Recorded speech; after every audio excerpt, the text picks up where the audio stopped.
జై జనసేన, జై జై జనసేన. మరి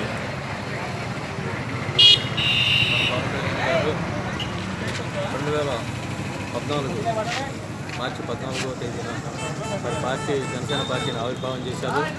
మరి ఈరోజు పార్టీ ఆవిర్భావం చేసి ద్వితీయ వార్షికోత్సవం సందర్భంగా మరి చింతలపూడిలో జనసేన పార్టీ తరఫున అభిమానులు, కార్యకర్తలు మరి అందరూ కలిసి కూడా దీన్ని పండుగగా జరుపుకుంటున్నాము. మన పవన్ కళ్యాణ్ గారు ఈ రోజున ఎన్ని ప్రభుత్వాలు వచ్చినప్పటికీ మరి అట్టడుగునున్న కింది స్థాయి మరి ఈ యొక్క కింది స్థాయి వారికి సరైన న్యాయం జరగట్లేదు.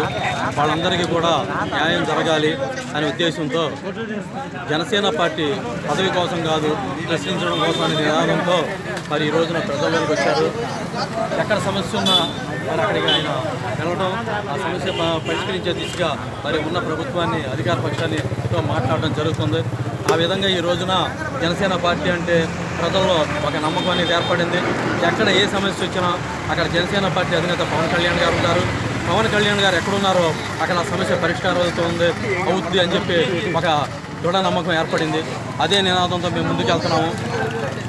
మా చింతలపూడి పట్టణంలో ఎవరికి ఏ ఇబ్బంది వచ్చినా లేదంటే ఎటువంటి సమస్యలు వచ్చినా మేము అది అధికారుల దృష్టికి తీసుకెళ్ళి వాటిని పరిష్కరించే దిశగా ముందుకు వెళ్ళాలని కోరుకుంటూ మరి ఈ యొక్క జనసేన పార్టీ ఆవిర్భావ దినోత్సవానికి చేసిన ప్రతి ఒక్కరు కూడా హృదయపూర్వక కృతజ్ఞతలు తెలియజేస్తాం. జై జనసేన, జై జై జనసేన.